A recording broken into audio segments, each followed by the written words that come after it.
Hello, welcome to my channel and welcome to my podcast. This is Turquoise, mental health, ethics, and social health. They all new mesh. I teach universal ethics and I still learn universal ethics. A question was asked. We all want to really know how to fight evil. I want to know how to fight evil. And in order to be able to fight evil, the true enemy on this planet, the true enemy in the universe, the true enemy, and I'm speaking in atheist terms because although I'm a spiritual person, I want to make my teaching and learning as understandable and as sensible and as concrete as possible. So I asked AI, my favorite AI website, help me explain what evil really is. The question was my question, and I had a little help from AI. And incidentally, I hope we can learn how to use AI in an ethical, good way, for good, not for evil. The corporate and capitalist forces, I'm sure, want to use it for evil. And the dark working class, not the true ethical working class, but the dark working class that still wants to fight one another and fight each other, even our own people that struggle alongside us. They believe that they believe that they don't know what evil is, and they believe they can just troll and bully and attack just as our corporate and capitalist forces are doing. It doesn't matter how you operate. If you operate above the law or below the law, evil is still evil. And here's AI, and here's the answer to my question. The question is mine, so it's the answer I want to read. According to Ask AI and Question AI, www.iask.ai, what evil really is. To explain what evil really is in very simple terms, let's break it down step by step. Evil is not some mysterious force or supernatural power. It is a way of describing actions, behaviors, or choices that cause harm, suffering, or destruction to others or even oneself. Evil is often rooted in ignorance, selfishness, fear, or a lack of understanding about how to live wisely and compassionately. And evil wants to keep us in the dark. Evil wants to keep us in a bad place so that we can't fight it effectively. When you're dealing with if you're a prisoner of war, or if the enemy has you, if some agent of evil has you, and one of the things they will do to you is try to break you down. And when you're broken down and you're operating in survival mode, you're going to act and feel and think ignorantly. You're going to be very you're only going to care about yourself and about survival. You're going to kind of lose that adult part of yourself, that spiritual or conscious part of yourself. So lack of understanding or ignorance, or having your reasonable mind knocked offline. Okay, so it writes this too. Step 1, evil is about harm. And people can define harm in different ways too and confuse us. Evil can be understood as anything that causes unnecessary harm to others. In other words, not in self-defense, but if it's really done in the name of hurting someone, schadenfreude, or purposeful harm.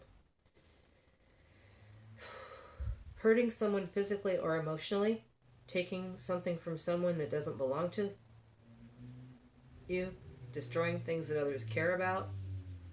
When people act in ways that hurt others intentionally or recklessly, and don't even have accountability for it, I'm kind of adding my own words too, because it's not,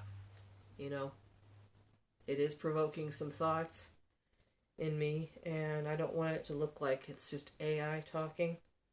AI is just helping me. I'm using it as a tool. When people act in ways that hurt others intentionally or recklessly without any accountability, we often call these actions evil, but it's important to understand why people do these harmful things. Step 2, why do people act in evil ways? People don't act evil because they are born that way or because they are controlled by some outside force. Instead, ignorance, they don't know better ways to live their lives. They might not understand how their actions affect others. And there's ignorance and there's blissful ignorance. Yeah, I'll interject that.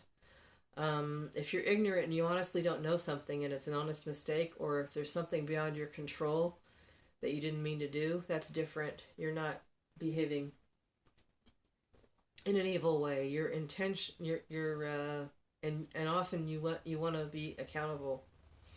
This was beyond my control. I'm sorry. You know. But if you're blissfully ignorant and it's like, I don't care. I had to do this. I had to be like this. I had to take something away from you because I don't think you deserve it, or because I want it, or because it's there. And they, or I needed it and I didn't know you needed it more, or whatever. Okay, selfishness. They only think about themselves and what they want without caring about the pain they cause. Yeah, that's real evil right there. You don't even care. Someone else described evil to me having no regard for others' welfare, having no regard for good things in general. You just want your thing, you just want yours, and you don't care who gets hurt. That happens a lot in sexual abuse, gratification, and other forms of abuse. I just want to feel better by putting someone down, or I want to satisfy my needs. I don't care what you need or what you want. Lack of wisdom. Oh, wait a minute. I skipped some. Woo! Freudian slip. Fear. Sometimes people hurt others because they are scared of losing something, like power, money, or control. They talk about that a lot in Alcoholics Anonymous. We're afraid of losing something we have or not getting something we want or need. Lack of wisdom. They don't see the long-term consequences of their actions. For example, stealing might seem like a quick solution for them, but leads to distrust and punishment later. Evil isn't an external thing. It comes from within people when they make bad choices based on these reasons. The difference between foolishness and true malice. Okay. Not all harmful actions come from true malice, the desire to hurt. Sometimes people do bad things simply because they're foolish or they don't understand the better path. It's ignorance again, honest ignorance. I didn't know.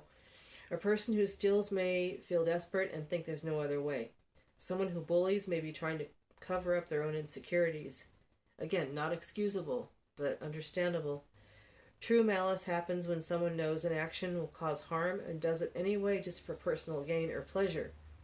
Yeah, this kind of behavior is rare compared to foolishness caused by ignorance. Yeah, most of us are ignorant, or we need something, or we're scared of something. Step 4, how can we prevent evil? The best way to reduce evil is through education and compassion. Yeah, no longer being ignorant, no longer being blissfully ignorant. Teach wisdom, help people understand how their actions affect others and themselves in the long run. Encourage empathy, show people how to care about others' feelings and needs, and show that it's okay to have empathy. Promote love over fear. When people feel safe and supported, they're less likely to act out of fear or desperation. Oh, I am. By addressing the root causes, ignorance, selfishness, fear, we can reduce harmful behaviors over time. Conclusion. In simple terms, evil is when people make choices that hurt others because they are ignorant, selfish, scared, or unwise. It is not something magical or uncontrollable. Yeah, we want to live in a magical world, don't we? It's just bad decisions made for bad reasons. And the more we help each other learn kindness and wisdom, the less evil there will be in the world. Yeah, I had a issue earlier today. I'll share my experience, strength, and hope. I had an issue earlier today, a few moments ago, where I got really angry about something, and my roommate asked me if I was okay. He got a little scared, and I said I'm okay. And then I thought I better go out there and apologize to him for upsetting him, for frightening him, and I did. And I said, Bruce, I'm sorry. I will work on controlling myself a little bit more. But here's the reason I did it. I think my neighbors are spying on me. I'm really scared of that right now, and I'll address this to to YouTube again. I'm scared my neighbors are spying on me. I don't know for sure, but I'm a little afraid that might be going on. So fear again, fear and ignorance. I don't know what's going on. I hope I'm wrong. I hope that's not happening. My roommate was even saying, yeah, it would be nice if they got kicked out, Carol. And I said, well, I don't want them kicked out. I don't think that would be nice at all, but it would be nice if whatever I think they're doing to me stops. If I can feel safe here in my home. So anyway, I wish everybody well, including my enemies. But let's fight evil together. Enemies can become our friends too. Peace out. Happy Sunday.